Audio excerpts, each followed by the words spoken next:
Hey there, folks. I'm Matt Hansen, And I'm John Johnson. and you're listening to Planes, Trains, and Comic Books. the podcast where we discuss favorites we've reread, both classic and new comics we want to read, and everything else in between. And here's the comic we picked this week. Well, hey there, everybody. Welcome back to another episode of Planes, Trains, and Comic Books. This week, I'm here, and also, John, where are you at? I'm here. John is remote. John is at a remote location. Yeah, secret hiding location. Yeah. So if Gotta lay low from the government. yeah, I don't know. if our audio sounds off at all, that's probably why. But we are still doing the podcast because I could not wait another week to do this book, which is MiracleMan Volume 2, The Red King Syndrome. John, what did you think of MiracleMan Volume 2? I was excited after the first one. I really liked the first MiracleMan, so I was like, okay, let's do this. And then you told me a couple little tidbits about this, and I was like, okay, that sounds like wild. Like sounds pretty intense. So let's check it out. But holy crap, I did not like you. You did not paint it as hardcore as I tried to. I told you what I saw, and you were like, no. Or you just didn't believe, or you didn't understand what I was saying. Because I guess I didn't understand like the full gravity of what you were saying. yes, But yeah, this was crazy. yeah. So once again, this is by Alan Moore. This is like one of his first things he did. Like I think this is You from mean the original 1982. writer? I'm sorry. Yes, in all these books, he is called the original writer because he did not give consent or whatever to put his name in things. And then also the art is by a bunch of different artists, but they're all amazing artists. We got Alan Davis, John Ridgway, who did Hellblazer for like 40 issues. We got Chuck Austin and Rick Veitch, who also did Swamp Thing.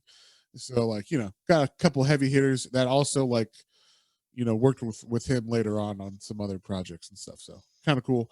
And then this book is like, I was saying, I don't understand how he is so good at writing this early on in his career. I mean, this is from a magazine called Warrior Magazine, basically. That's why each chapter, there's a bunch of chapters in this, 12 chapters, because each chapter is like 8 pages long or 10 pages long or something. So instead of like a normal 24-page comic, these are like in smaller segments or whatever. But because it's like 2000 AD where they have like, here's 12 pages and then here's 12 pages of another thing and then here's 12 pages. So that's what this magazine was released as originally, and then they put them in these issues for Eclipse Comics. And so yeah, basically this is so good. I could not understand. I don't understand how he's so good at writing at this young of age, but fuck him, basically. So Like you said, he came out with a full beard and just yes, all these ideas and already in his head. a quill Yeah, and an inkwell in his hand, whatever the fuck he writes with. So yeah, and then some kind of magic totem or something. And yeah, I imagine we'll get to it, but you think the birth in this was much like he was birthed? but yeah. So before we spoil everything, just know it was fucking awesome. John liked it. I liked it, and can't give it any more kudos. So, but yeah. We'll just get straight into it. This book starts with the Dr. Gargunza character, who is the bad guy from, like, the big bad, I guess, from the previous arc that we read, where they established it. Dr. Gargunza is the guy that created the MiracleMan for the government. It's like a super soldier program, specifically the British government. And so he's in Paraguay now, or South America, and we're seeing him like on a safari. We think he's hunting a cat this whole time, and he's just talking about like how he came, like how he's describing like, oh, this thing, it's going to be coming, it's going to be bad, we got to watch this, look at that cat, it's running, it's almost caught and stuff. So you're like, oh, what is he like, is he going to shoot this cat or what's going on exactly? Then we cut to the Morans, the Moran family, uh Liz, is Liz, right? Yeah, Liz. Yeah, Liz and Mike. Liz and Mike. And so Liz and Mike are they're having marital troubles because, well, once again, we already stated that she's like, can't you be more like a Miracle Man? And he's like, God damn it, stop talking about that person. And then yeah, so they're arguing and he just feels inadequate. And I love this thing. He's got like his wife beater, or whatever those are called, those undershirts that are like the Die Hard undershirt. Yeah. And he's got like a gut and everything. So you just really see in this panel he looks really old and really fat and not Miracle Man at all, And so you can see why. Yeah, and she's still very preggers. Right, and she just told him, didn't she just tell him she was pregnant from the last? Yeah, basically that was the end of the last book. So she already got her baby bump. So it's only been like less than a month, we're assuming. And well, if it's a miracle baby, then that's what. Yeah, so I'm setting that up because the baby gets born very quickly in this book, like surprisingly so. They even show it talking at a very, very early age or whatever in this. So this is not a normal baby; it's a miracle baby, like you said. Then we cut to the hospital where we see it's like the asylum hospital or whatever, where kid Miracle Man is still in a vegetative state, but inside of his head, you can see the boy Johnny is being harassed by the kid Miracle Man avatar or whatever inside of his head, and the boy Johnny is actually the boy. He's actually like 9 years old or whatever, but then kid Miracle Man is literally 35, and he's like harassing this kid. He's like, you're nothing, you can't do anything. And he's just trying to like get the kid to like come out of his shell and give him back the reins or whatever. And it's not working. He's still in a vegetative state. And so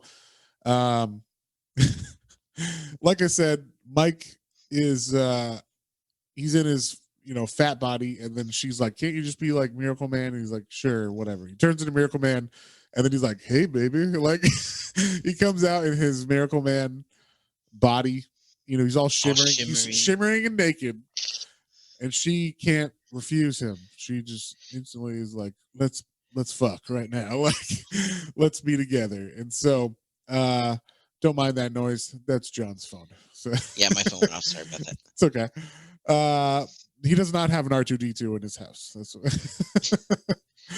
But yeah, so basically, like, that's all she wants. She just loves feeling this miracle body, like it's all sparkly. Everything's a miracle. And this is where you see exactly how sparkly he is and everything. I always wondered, like, because it's Alan Moore, like, is this just atomic radiation poisoning her or whatever? I was waiting for that. Like, it was going to be like Dr. Manhattan. Yes, exactly. Just did he give you cancer or whatever? But no, this is like just he's sparkly and he like sets the atmosphere into sparkles or whatever. It's magical, and so like making love to a carbonation. Just little sparkles, little poppings all over. Exactly. And so, and then we cut back to another group of people who haven't seen yet, but it's Mr. Cream who's talking to the government people that he was supposedly working for in the last book. And in the last book, if you didn't listen, Mr. Cream is like a paid, not hitman, but like he's kind of like a paid hitman or paid guy to like kidnap people and work for the government. And he went against the government to show Miracle Man the original lab that he was made in, and then to learn secrets about how they made Miracle Man so that he could sell them. So yeah, he's talking to this government guy, and the government guy is like, I can't believe you worked with, or you sided with him. And he's like, look, I made him an ally, you guys made him an enemy. And he's like, no, you made him a pet because you're going to use him, kind of thing. And so, yeah, Mr. Cream, basically he is going to he's trying to use him to get to Dr. Gargunza, and also like have him now protect him from these people. So like he's like, yeah, well, if he is my pet, guess what? you can't fuck with me because we're buds. So Basically, yeah. So, I'm like, untouchable now. yeah, I'm untouchable now, so fuck you. So they're kind of done with their relationship. And then we see at the end of this, we see um the lion or the leopard that Dr. Gargunza was hunting, and it turns out it wasn't him hunting the leopard. There was something hunting the leopard. Something we don't see it quite. We just see it slash the leopard, and Dr. Gargunza like it's time now. It has to fight. Here it comes, and then you see the leopard get like sliced open and die right there, like guts cut open and everything. So um you just like, oh, there we go, perfect, like it worked. And so and so yeah, something is waiting in Dr. Gargunza's that we don't know about. Then there was like this weird like interlude where like MiracleMan's like, I fucked my wife. Also, like they show his wife. I don't know what's happening in this panel exactly, but she's saying now as her face is illuminated. I'm assuming she's having an orgasm, or he is having, or they're both having an orgasm. I assume it's something. Yeah, he is very. It's bright. a climax of action. So yeah, some other climax, perhaps. And everybody's saying now. Yeah, basically she's saying now. Everybody's saying now, real loud. And so, yeah. They just, she loves that MiracleMan. She loves Miracle something. Yeah, exactly.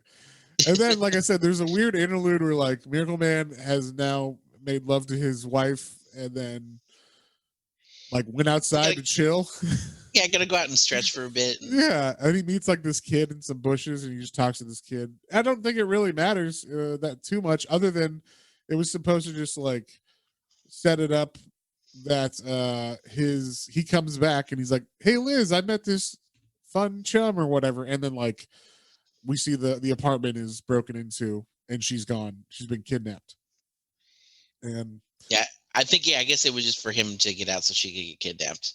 Yeah, that's literally what it had to be. Like, I'm like, what is this? Why are we talking to this child? I don't know.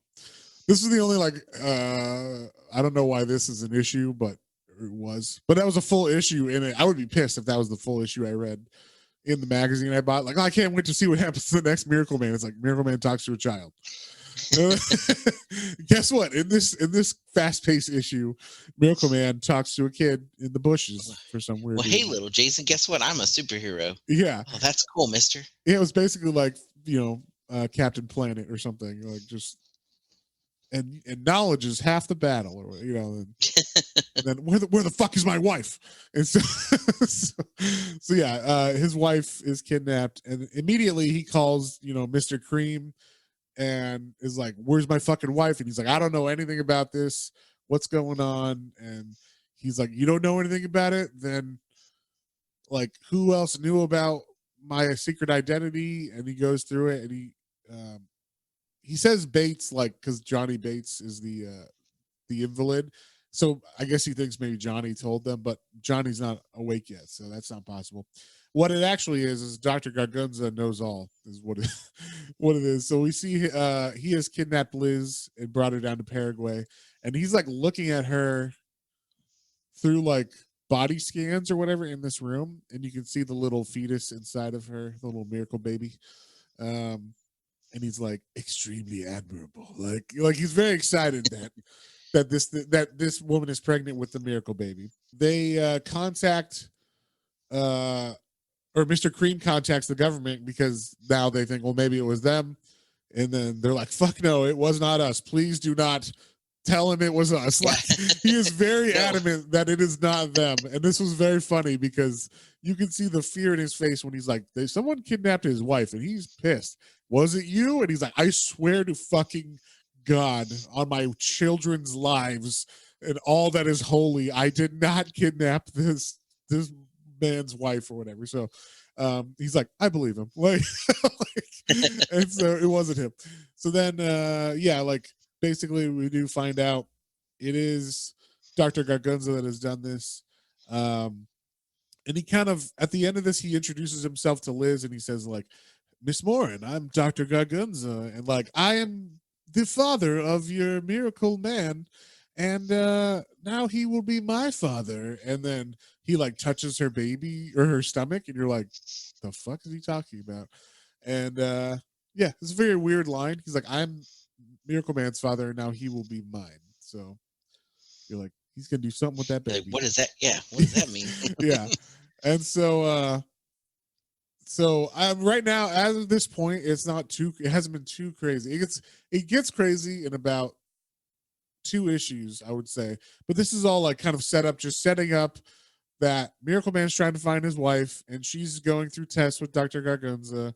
And now that Mr. Cream has found out, oh, Dr. Gargunza is the main bad guy that has your wife, obviously, we'll go there. And But it's weird. Why did they hopped on a plane? Like Miracle Man puts on a suit and they hop on a plane. Yeah, I don't know why. Did they even say like, oh, it's because I can't fly you because you would get like killed or something? Or I don't know. Oh yeah, you're right. It was probably something like that. I think it was that. I remember that. But yeah, it was just like, well, I can't fly with you, so if I'm going to be down there with you, we got to go by plane. And like, but Miracle Man is like, why are we going so slow? Like, he's in Michael's head, like, he's in Miracle Man's body, but he's like, he's in a suit. He's not in Miracle Man garb or whatever, and he's like anguishing inside of his mind. Like, and he turned down his sparkle somehow. Yeah. Well, he's got a suit on, so maybe. I think he did it when he was naked. I think he only sparkles for her. You know what I mean? Oh, okay. When he's excited. Oh, yeah. If you notice, he only sparkles when he's killing or when he's fucking. So, I think it's like an excitement thing or whatever. But yeah, they go all the way down to Paraguay. So let's say that took 13 hours at minimum. No, it's from England, so there's got to be longer than that. That's a long fucking flight that he had to wait. That's crazy. But yeah, so they have Dr. Gargunza, like now he's testing Liz, and he's seeing the baby inside of her, and he's like, oh my god, it's there. Like, it's so beautiful. So beautiful. Look at her face. It's barely formed and unaware, but it's so beautiful, so strange. And like he's getting creepy about this baby, let's put it that way.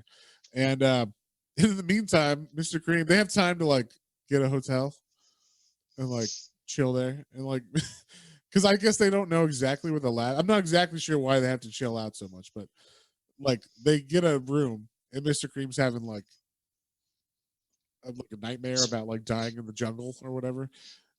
Like his ancestors and stuff he was saying, and and then you thought this part was weird. We cut back to Dr. Gargunza, and he's having a nightmare, and it's like the baby opens its eyes and looks at him, and he's like terrified. They like lock eyes in his dream or whatever, and he's like, "Oh God!" And it was weird. Yeah, his like bodyguard comes in. He's like, "Everything okay in here?" Like, yeah, everything's fine. I just I want that baby so bad. Yeah, and that's what you were like. I wasn't sure exactly what it meant. I'm like, I think it's just he's so surprised the baby's that developed already, because I think he just heard about this pregnancy, right? So like, it is obviously progressing faster than normal. Yeah, I mean, it's literally been maybe a month's time for all this, right? Or even less. I mean, yeah. From the last issue, I couldn't tell you when it was. So I was just assuming a month because issues take a month to come out, I think. So, but yeah, like they have, the baby looked at him, and I thought it was like he's so excited that he can't wait for it, and then he sees a light approaching, and I took this to mean like Miracle Man is literally like flying at them or whatever. Like that light is not the sun, it is Miracle Man. Even though it looks kind of like the sun coming up, I took it to mean like Miracle Man is on fire-ish and flying towards them. But maybe I was wrong about that. But then we cut to like the past, and we get a little bit of a like a lesson on how the miracle people were made.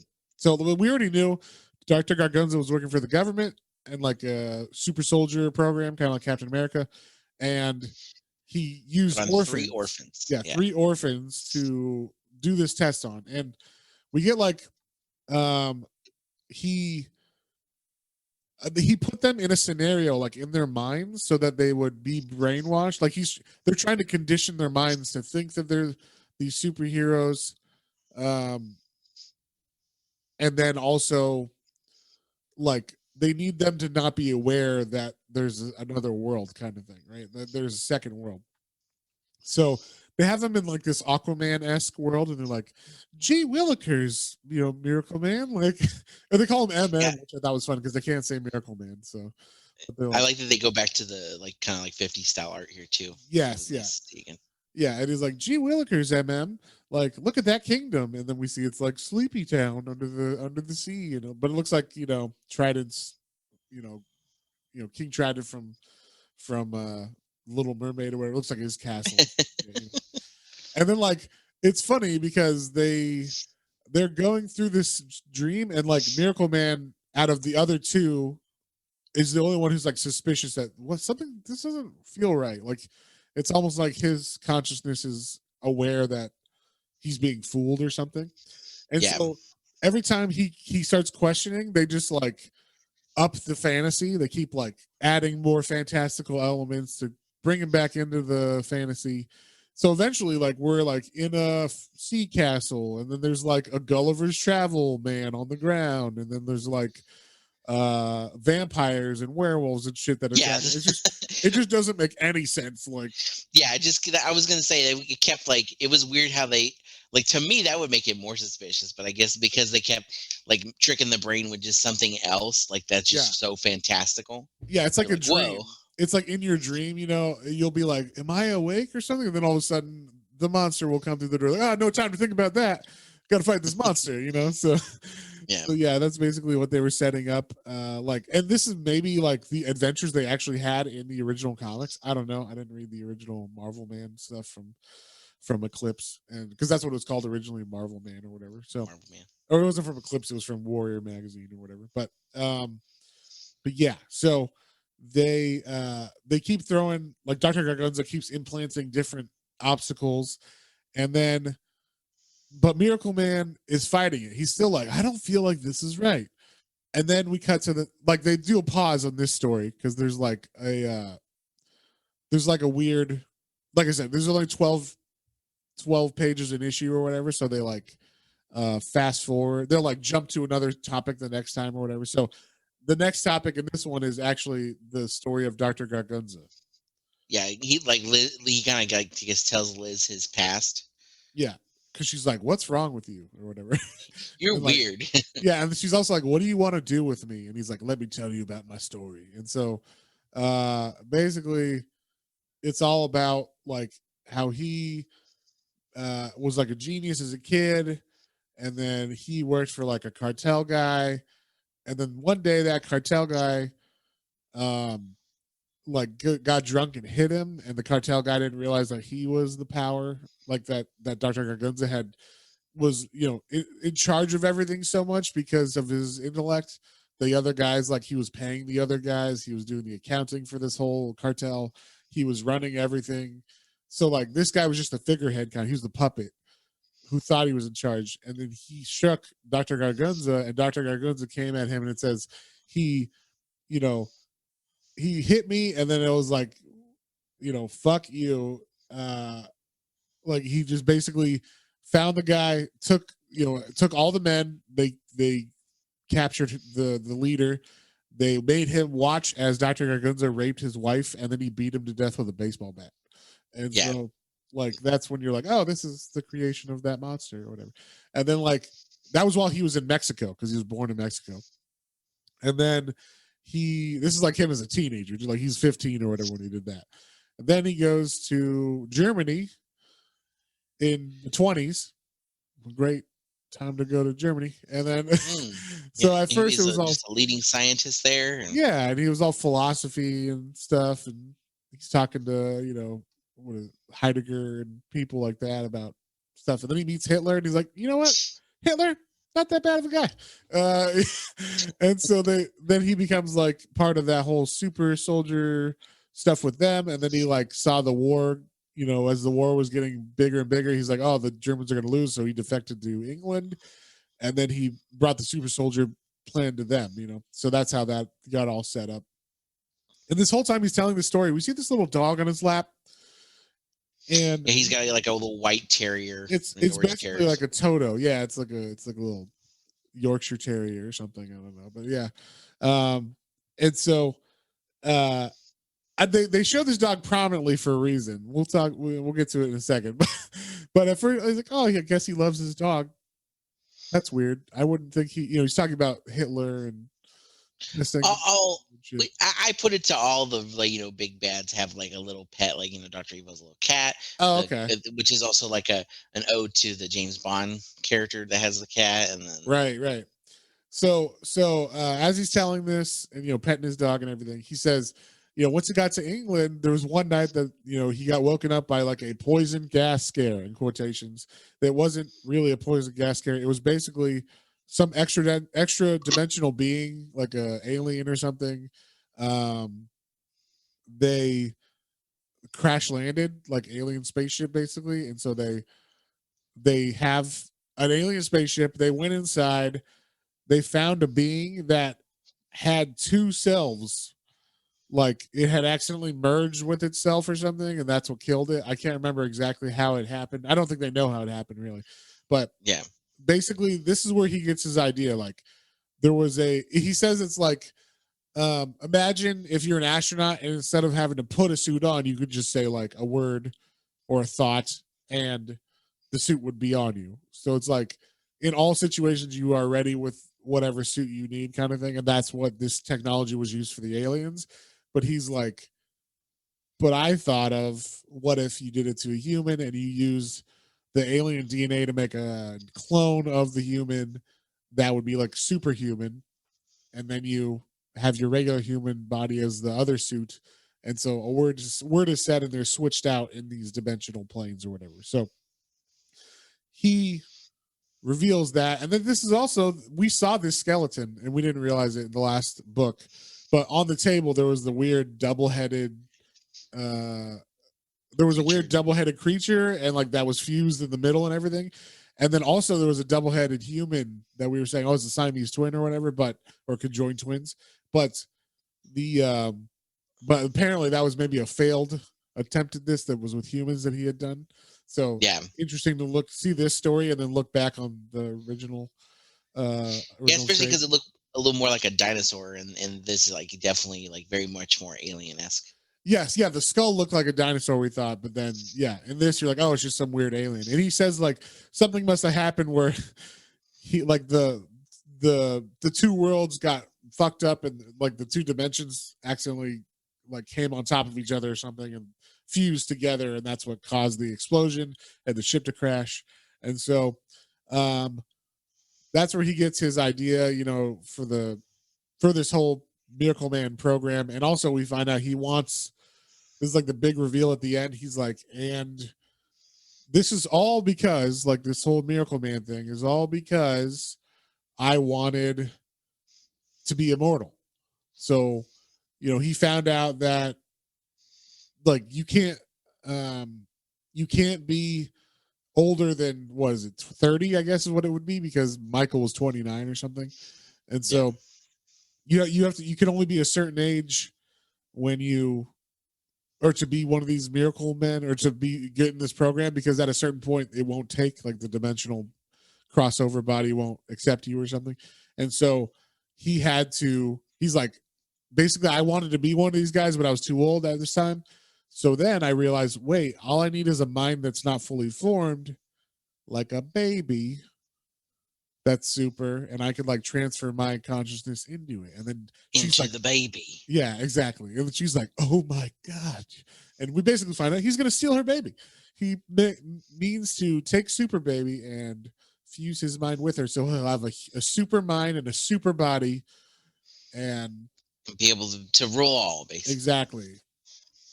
With the iron fist. I don't know.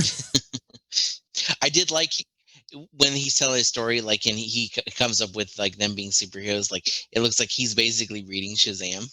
Oh, you're right. Yeah, that's what he came up with. The idea of it was he actually saw a picture of the Captain Marvel comic book. That's what it was. Yeah, and he read it and he was like, "It's so simple," because they were trying to figure out how do we get them to be programmed without them discovering that this is a program kind of thing. And basically he figured out, wait, if we put like a secret identity, like this superhero thing in them, and give them all these adventures and shit that they've lived and all that, that will automatically kind of make the brain accept this thing. That's his theory, at least, and it does work, which is why he makes the miracle family. And even that, he says, I made this family, like the Miracle Man, Young Miracle Man, and Kid Miracle Man. But then he also made two others called Rebec and Lear. They came later, so we don't know who they are. We haven't seen them yet. So there's two other Miracle family members, which is interesting. And then it shows that like them painting the suits on the Kid Miracle Man, and it's some kind of weird. I don't know if it's like it's got to be a suit that's indestructible, right? It's not like made of cloth. They're literally painting it on, like spraying it on him with the paint sprayer or whatever. So it's some kind of material, alien material or something, possibly. Yeah, which is also weird because they can obviously take it off. So yeah, I don't even know if they take it off though. When did he take it off before? Oh yeah, because Miracle Man's naked. Yeah, he was naked. That's right. So I don't know. Maybe this was the first iteration of it or something. Maybe later on his actual suit. But maybe. Yeah. So either way, it's interesting to see where he got it from. Exactly. It was cool to see him. They literally have Shazam, like a book and a picture of, like, there was no way that DC would print that back in the day without it being like copyright infringement or whatever. But 100%. I'm surprised Marvel got away with reprinting it in these, because Marvel, they didn't show a name or anything, but it's obviously Captain Marvel, or Shazam. Oh yeah. So yeah, well, because it's him, and then there's like a couple people behind the Shazam family or whatever. Yeah, no, and it's their direct. It looks exactly like them. Like, I mean, you get the Thunderbolt and everything on the chest. Like, it's very much the exact replication of those characters. So I'm surprised DC let them do it, but maybe because Marvel has the Marvel Man franchise name or whatever, because they sued DC for that. So maybe that's why they could do it, because they're like, no, maybe. It's not Shazam, it's Marvel Man. It's Marvel Man. So who knows?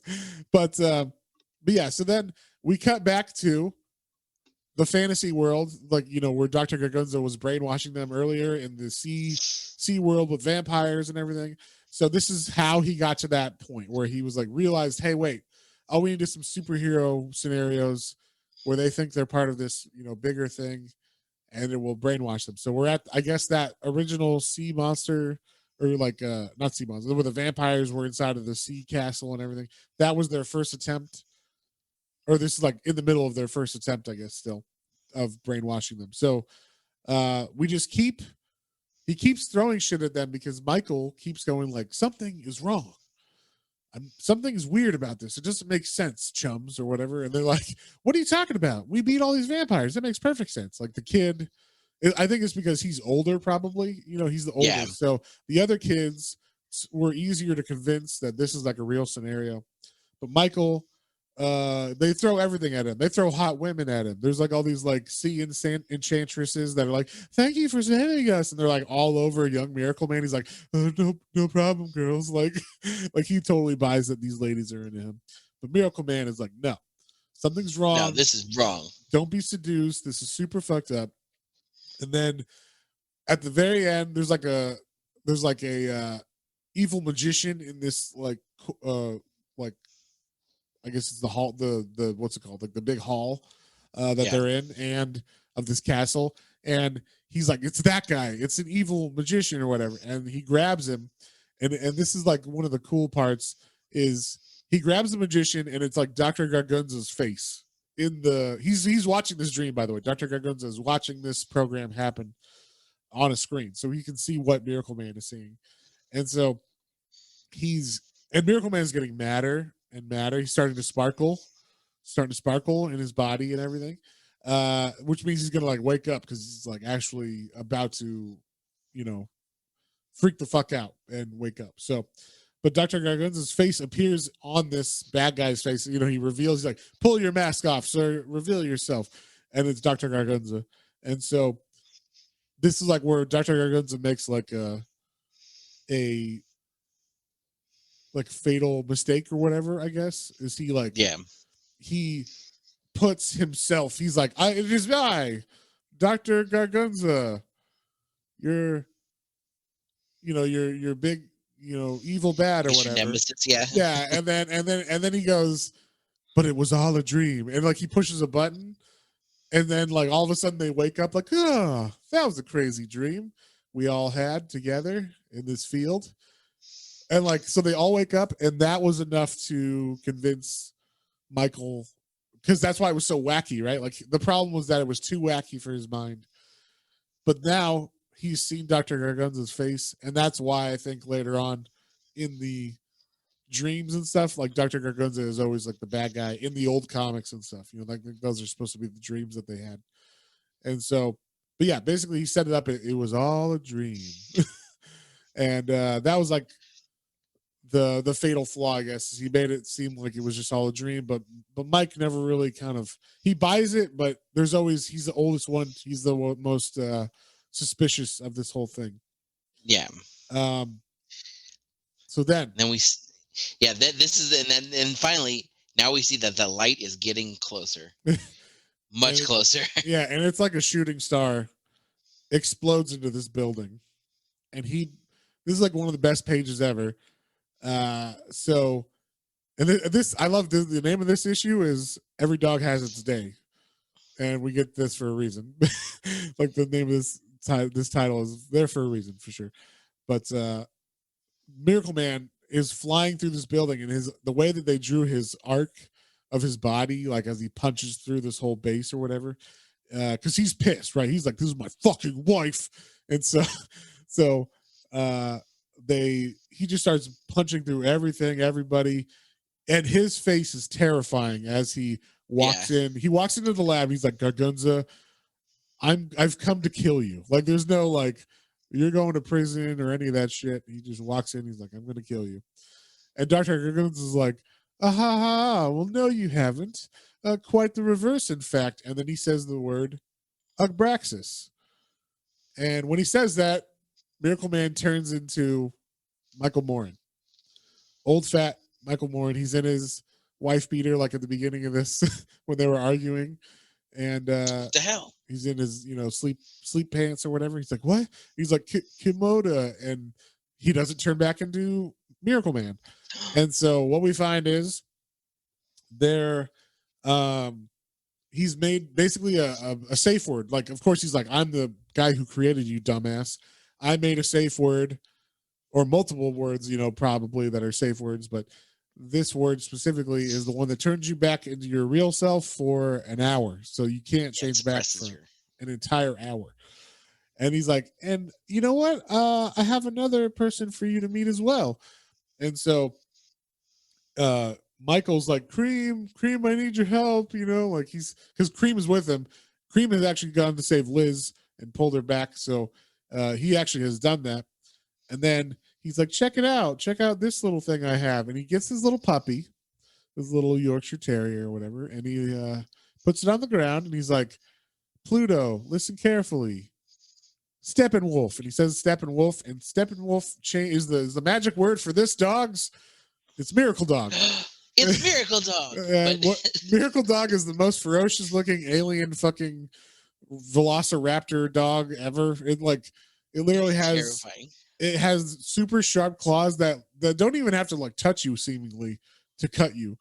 They're so fast, and it's so like crazy, but it turns into this big fucking alien dog, kind of like the Predator dogs.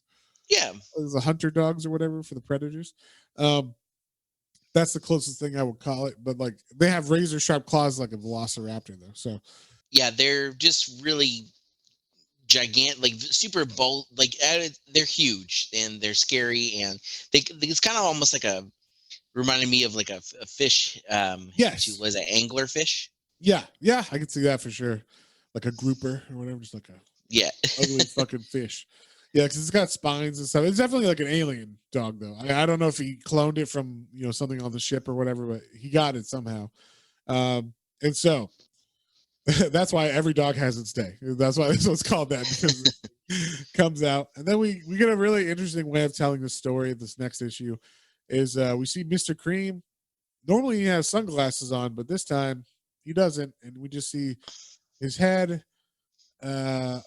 in some like a really tall grassy area, and there's blood coming from the top of this grass. So it's like, huh, what's going on? Then we cut back to the second that dog turned to a into whatever the creature. Steppenwolf, the miracle dog, we'll call it miracle dog.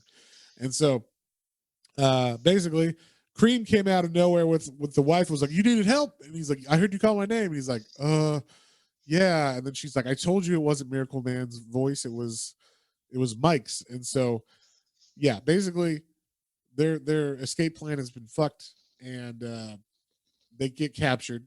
And then they're like, you know what's fun, since we have this miracle dog out, why don't you guys run, have a little game, of hide and seek, or hunt and pray, or whatever. And so they like, Cream starts running, Michael starts running, they're running from this dog now, this miracle dog.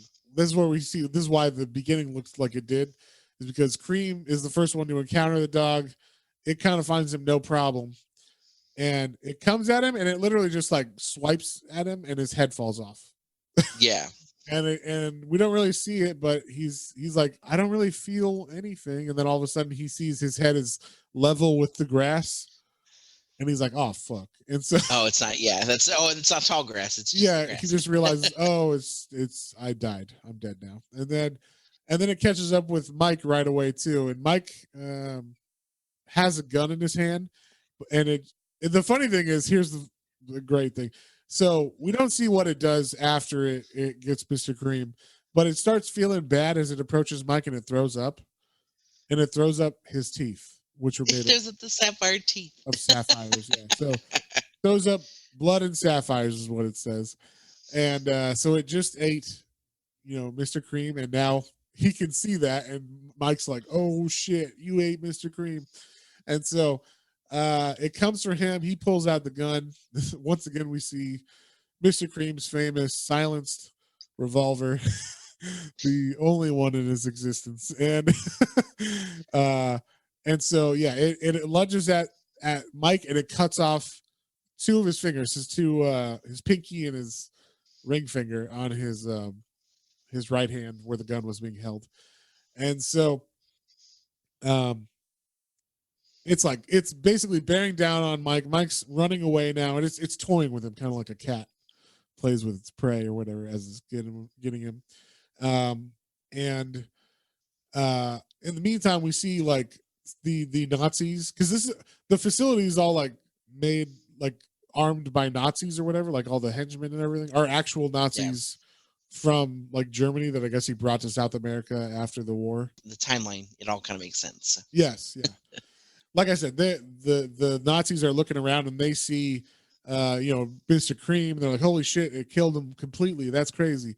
And then now they're looking for Michael. So Michael's now fighting this dog that's playing with him, this alien miracle dog. And it's on his chest, and it's basically going to bite his face off. And he's like, what the fuck was that word? What was that word that he said? And he realizes what it is. He's like, Steppenwolf. And the dog turns back into a little baby. The little tiny pooch. Yeah, the little Yorkshire, little white, puffy fluff ball. And he's like, and then I bash its brains out. And he picks up a rock, and he murders this dog. It's so horrible. Like no one's ever murdered a dog before in a comic. I was like, this is beyond. I mean, Rorschach kills those two dogs in Watchmen or whatever. This is like even more hardcore than that, I feel. Because they show the little dog like, what happened? I'm just a little puppy. Like, I didn't know what happened. I'm just a little dog. I'm just cute. And he's like, get the fuck out of here, dog. And like, yeah, just beats it to death with a rock. So it's super fucked up. Yeah. And they find the Nazis that were looking for Mike, find that dog eventually. And they're like, wait, what does it mean? Like, it's the Uberhound. They call him the Uberhound. And like, and they're like, but that means that. And they're like, how long has it been? And they're like, an hour. And as they say that, you hear boom behind them. And Mike has said Komoda, and he has turned into MiracleMan. And he is pissed. I love this page. They're like, oh no, what is that? He's like, yeah, well, it means that time's up, and so is yours. Yeah. And this is where you get like a little bit of a sinister side of MiracleMan, although he is killing Nazis, so I get it. And he's also killing the people that stole his wife. So but he does have a very big smile on his face that is very creepy, and the like the terrifyingness, like it is truly terrific, if you know what I mean. Like it's it's not in a good way. Like his face just looks evil as fuck, even though he's killing, and you can see why like Lex Luthor might have a point. You know what I'm saying? Like these Supermen, can we control them? If they wanted to, they could kill all of us. But basically, we see him smiling as he's approaching these Nazis that were looking for his body, and he grabs two of their heads, and he proceeds to pick their bodies up and smash their heads together, and they explode, eyeballs and brains and everything all over the place. And I love the name of this issue, which is in the panel where he's exploding their heads. It's called "The Wish I Wish Tonight," and which is just magical. You know, it's like a fun. I like the way they did the title pages on this comic for sure. Yeah. And then this is funny. The Nazi guy the last Nazi stands up because there was three of them. So the last Nazi stands up. He's like, "It's you. For 40 years we have waited for the Overman. You have come at last with your blonde hair and your blue eyes." And he's like, "Yes. So you can go now." And he like just pushes his hand through the guy's body. Just pushes his arm through his heart. And Like, his yeah, chest. just like it's nothing. Yeah. And he just, yeah, and like the guy's like doesn't even register that he feels it or anything. He just literally murders the dude. Crazy. I don't know. It just looks crazy the way he like puts his finger in his chest, and then the next shot is just his hand behind him, like through his body. So it's a good shot. And then he's like Gargunza, and then this is like a great shot too. It shows him fly as fast as he can, and he's not moving for trees or buildings or people. He's flying through trees, through rocks. He sees a guard. He flies through the guard. The body explodes. We see all this gore, and then he goes down into the lab.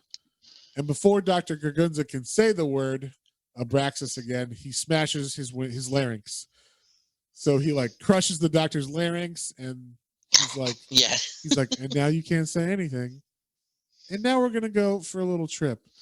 And he takes Gargunza up into space to look at the Earth, and he's like, "You know, I show you what you wanted, to the view you always wanted. You wanted the view of a god. Well, here you go." And he like brings him up into space, so you know he's like suffocating in the vacuum of space and all this shit. Yeah. And then, in the greatest move ever, he throws him. Well, first he kisses him, which I thought was weird. But then, as you see, like his glasses frosting over, he throws the doctor into the world, back onto Earth. Very Dragon Ball Z, just like, ugh. Yeah, he throws him back, and Dr. Gargunza literally burns up in the atmosphere and comes to Earth just as a skeleton, like parts of a skeleton as they hit the ground. Yeah. That's pretty fantastic. And I love it because he's like, you just hear like Star Bright. Oh, don't mind the noise in the background. We got John's dog. Oh, or my dog. You guys hear my dogs? Yeah, sorry. No, it's okay. And we got Starlight, Star Bright. You know, first star I see tonight, and you see Dr. Gargunza's body flying through the air, and it's all like on fire and everything. It's like, wish I might have a wish tonight, and then you see his skull hit the ground. So that's the end of Dr. Gargunza. So I feel like that was like a really solid story arc where I'm like, that was like the introduction of his big bad and the complete annihilation of his big bad. I don't think I've ever seen a comic literally deal with a bad guy that crazy.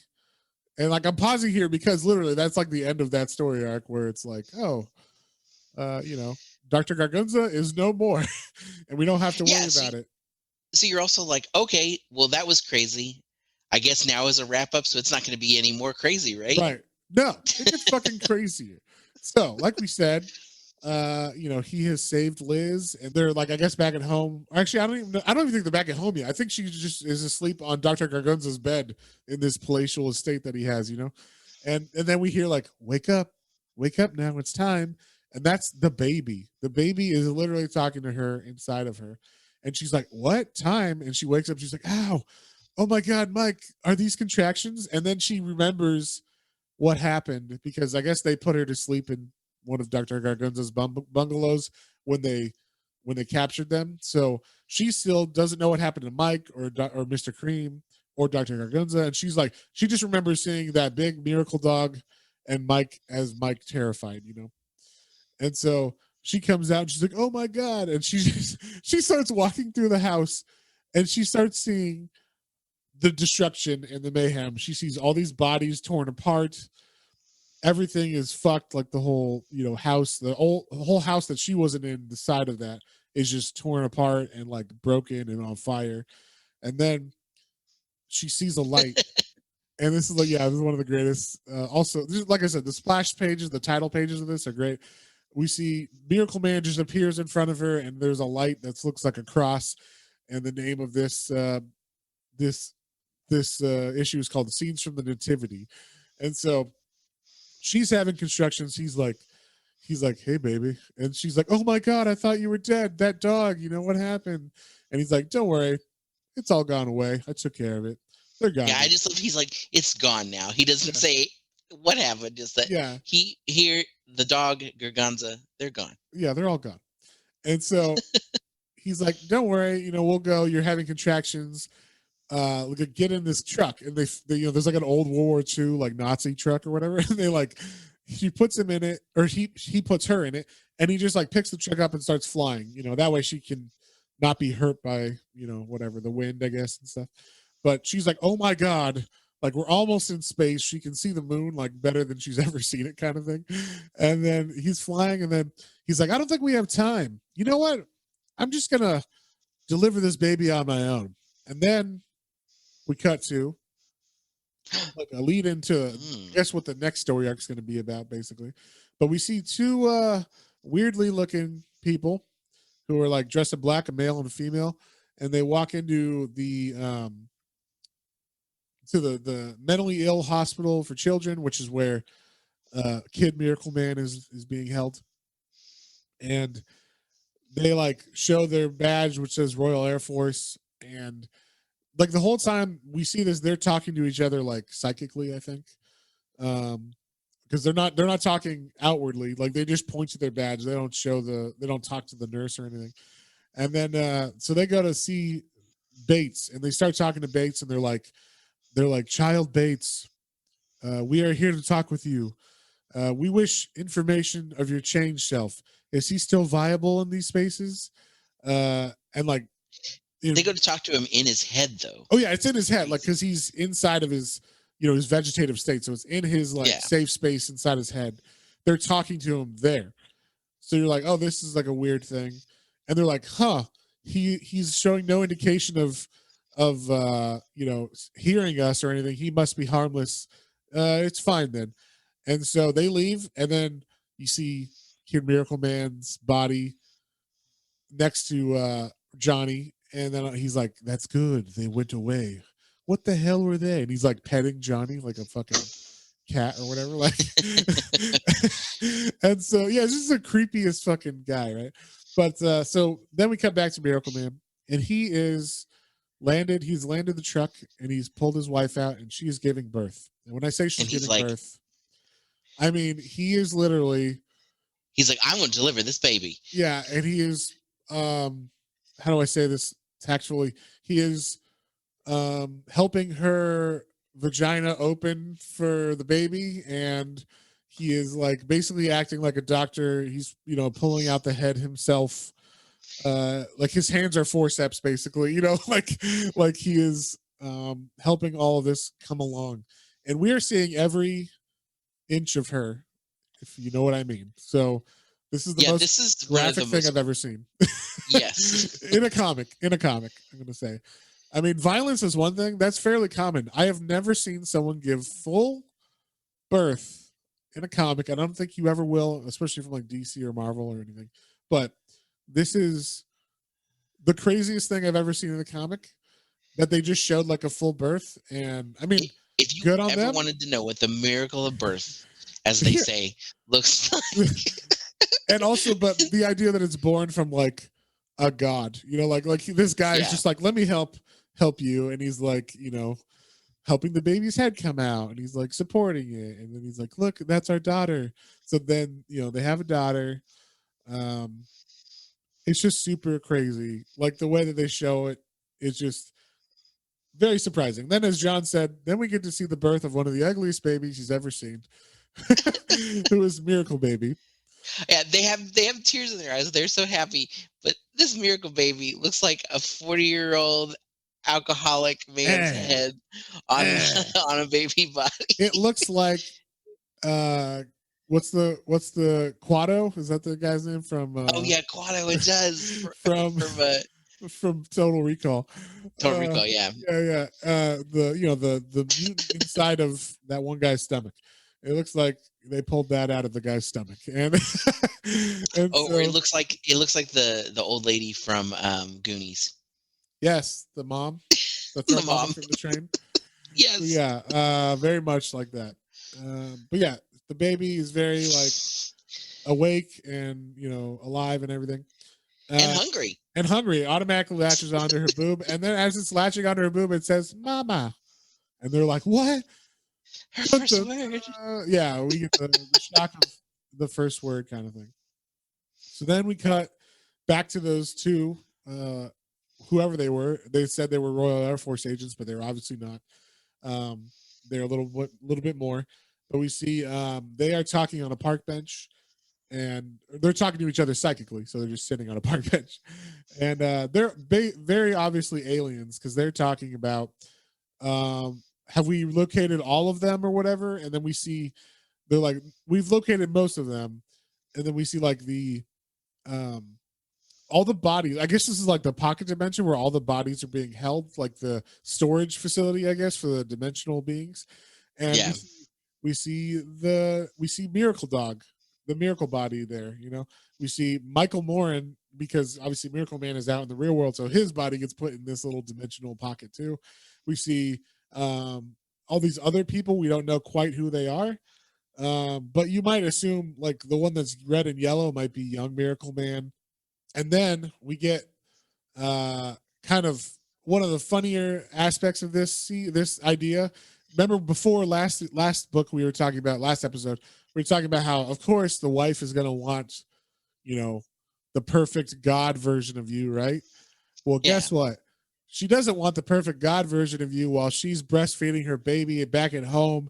And like, she wants her goddamn husband, Mike, who will help her out and not be perfect and remind her of being perfect all the time.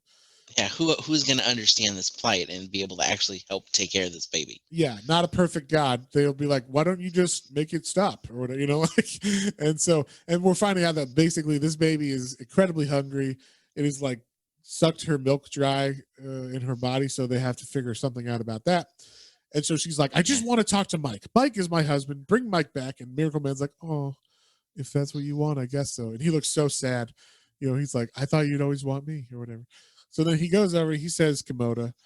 He turns back into Mike. But what we forgot was, what she forgot, or didn't know actually, was that Mike, the last time we saw Mike, before he turned into Miracle Man, he had just got his fingers cut off by Miracle Dog, and he was all beat the fuck up and he was about to be murdered. So he's still bleeding from his two fingers being cut off. And he's like, oh my God, where am I? Is that the baby? And he just like sees his fingers and then he passes out. And so she's like, oh my God, Mike. So then, they go to the hospital. Then we cut back to Kid Miracle Man in the hospital, and he is still vegetative. And we see inside of him, like on the outside, the nurse is like looking at him, his eyes and stuff, looking into him. And she's talking to him like he's not going to wake up and stuff. But then we see Kid Miracle Man, the avatar inside of his brain, is basically like, I can't believe, after those strangers came, like, how could you be so withdrawn? You should, stop being such a pussy or whatever. And then Kid, or Johnny, I guess the kid Johnny is like, yeah, stop it. You can't treat me like that anymore. Like, you don't have any power over me. And he stands up and he actually see, I've beaten you. Like, you can leave. I can leave you anytime I want. You're stuck in here in the dark all alone. And I'm going to leave you. And he actually wakes up and he says like, nurse, can I speak to a doctor? So at first you think Kid Miracle Man is defeated because he's in like hunched over position as Johnny woke up. But then now that Johnny's not paying attention, he actually looks up and he's like, what have you done? And he's like all happy that now he can control this kid again. He's got a possibility of getting out because now that Johnny's awake, he could say the word potentially and release him at any point. And so then we cut back to the Morin household, and the wife looks very, very, very, very tired. She has just been feeding this baby nonstop, I'm assuming, with bottles and breast milk as she can make it. And Mike has been, obviously incapacitated at the hospital for a while, and he's back now. He has his hands wrapped. Up. Yeah, and he's, she's just like, I don't know what to do anymore. And like, she's just like, the baby has worn her out, which is kind of funny. But like, this is like, just imagine a baby already wears you out as a parent. What does a super baby do? It never goes. Yeah, I mean, it doesn't. Literally, we're maybe a few days in, and the baby already has a full head of hair. Like is already growing and like learning things, and it's already and playing talking with like the baby toys and everything. And they're like, they're not believing that it talked though. They're like, we'll see what happens. But like we thought we heard that one thing, but we didn't. Like, I haven't heard anything else. Have you? And they're like, no. And so they're like trying to not believe that it actually said mama. But then they find out they named her Winter. So Winter Morin is what they named the baby. And that is the miracle baby.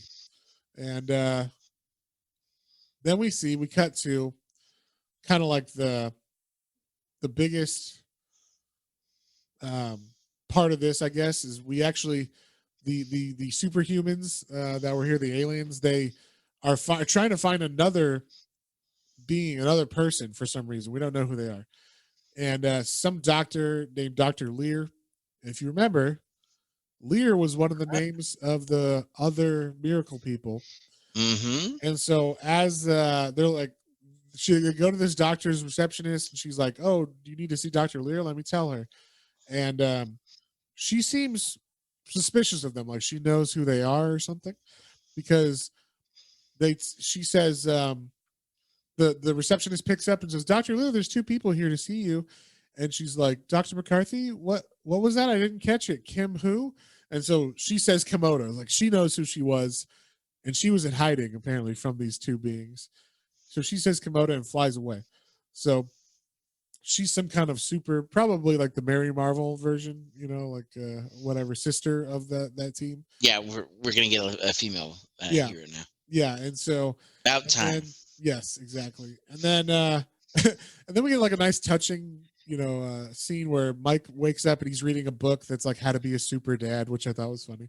And then like he goes to the baby's room and he's like, this is winter is such a cold name for such a warm little hopeful thing, and like I love this baby and she's so perfect. And he's like, look at her little perfect fingers and perfect fingernails and perfect eyes and perfect ear and perfect mouth with its perfect. And it grabs his finger and it's already teething apparently, because like it grabs it. He's like, and her perfect little teeth. Is it like as she bites onto his finger apparently? And then we cut to back to the same alien FBI agents or whatever who are looking for. They were looking for Dr. Lear, but they lost her now. And now they're like, well, we got to find Miracle Dog at least. And so they actually go to South America and they're like, oh, whew, here's the dog's form. It's dead. Like the other form. Like, we're good. Miracle Dog won't get out again, kind of thing. Then they do their magical words and blow away, turn into whatever they are and fly away. So that is I do like the whatever their magical words are, because when they it's the first time they actually like talk out loud, and it's like some you can't tell, it's like a garbled alien language. Yeah, I thought that was cool. Yeah, and so so they say their word, whatever, it's not Komodo, obviously. And they fly away, and we get the setup obviously for book 3, which is next week, is going to be that now Kid Miracle Man is awake, or Randy's. I'm sorry, not Randy. Johnny's Johnny. awake. And So Johnny's awake, but Kid Miracle Man inside of his head is now plotting to get out. And then also, these two are on the hunt for Mike Bourne now. They are gonna kidnap him or try to find him. So that's where they're going. And yeah, that's the end of book 2. So John, with that being said, what did you think of this? I loved it. This was one of the few times where I feel like the middle book can be a lot of setup, because it's only 3 parts, you said, right? Right, 1, yeah. 2, and 3. So a lot of times the middle can be like just basically a lot of setup and not as much action. But I felt like this was extremely well paced, extremely well written. The only kink in this entire was that The where kid. he taught it with the kid one, where he's like, "Hey, little kid, yeah, let me show you how I'm a Jason," or I think there's like the Yeah, second one. yeah, It was the exposition to get his wife stolen. yeah. That was a little weird, but besides that, But it's like, only this 8 was- pages too, so it's like, it's not Yeah. the end of the world. It's not. Yeah, it's not. Yeah, it didn't ruin anything, obviously. Anyway, the action was fantastic in this. The art was fantastic, and then the setup is really good. Like I honestly don't know. Have you? I assume you've read the next one, right? I have not actually. I was saving it for this. So I've Perfect. never read the third one. You've never read the third one, so there's. I have 2 theories. I'm wondering if maybe the miracle people have to work together, like put their differences aside, especially with the Kid Miracle Man being like evil basically, to like stop these two, or like I'm curious. Yeah, I don't know. It'll be interesting. I don't think that's going to happen, only because Probably not. No, he seemed pretty evil. I think he's like the big bad. That's my thought is he's going to be the big bad that's going to try to maybe take over the dimensional people or something, or I don't know, something like that. Because obviously these dimensional people, these other aliens are involved in this next story arc. So either that, or they all create like a Justice League to defeat him or something. Maybe that's that could be cool too. Yeah, like a big miracle or like a big dimensional superhero fast against Kid Miracle Man. So, yeah, but on that note, what would you give it, John? I was great. I'm trying to remember what I gave Miracle Man. It was only or Miracle I think Man. you gave it an 8. I think we both gave it like an 8 or something. And I did like this more. I'm gonna do for the first time exclusive, just because I don't know how. Like, it's not perfect, and it's not like I really liked it though, but it was also so intense sometimes. It's like, good lord. But I don't know how this last one's going to be, and I don't want to go, crazy high. So this gets an 8.5. My first point one. After all the times I get on you. Yeah, we're not allowed to do points, you son of a bitch. After all the times I get on you about you doing your points, I'm going to do this an 8.5. This is my first pointed one, but it is well deserved. It is a notch up from the first one. I really enjoyed it. Cool. Yeah, I'm gonna give this one a 9 because to me this one was like so shocking. Like the completion of how, like, I did not know what was going to happen. Like when Dr. Gargunza turns Miracle Man back into Mike, I was like, what the fuck's gonna happen here? Like, is he gonna kill him? And then like what's gonna happen to the babe? Like I did not know what was gonna happen. And then when he finally, kills everybody and is literally smashing everybody's heads and everything when he turns back into Miracle Man. Just that whole arc was like, what the fuck? And then the baby being born is one of the, I think it has to be the most like the only time that will ever happen in a comic, unless there's like a sex ed comic from like school or something that I don't know about, but like how babies are born comic or something. But like this could be used for that. Like honestly, you could be like, hey kids, here's the issue of Miracle Man we reprinted just for health class or whatever, because here's how a baby's born, and minus the instead of a Miracle Man, it's a doctor, but generally they just put a white coat on him. Yeah, there you go. And less sparkles, but yeah, so I mean, that's so shocking, but like, so also just like it needed to be there, right? Like, what would a Miracle Man do? He's like, fuck, I don't need a doctor. I'm goddamn Miracle Man, you know, like this is my child. I'm gonna birth it myself. And yeah, I don't know. It was like to me it was just like so shocking, but in like a good way, like a wow, this is incredible. I'm never gonna see this on a page again, kind of thing. Yep. So yeah, it was very, very cool. I thought this arc was fantastic. I love the way he kills Dr. Gargunza and everything, and just like I love the way he just like, oh, crush your larynx, like like you know, just boop, like you know, you can't say the magic word again, and you know that everything about this was very cool.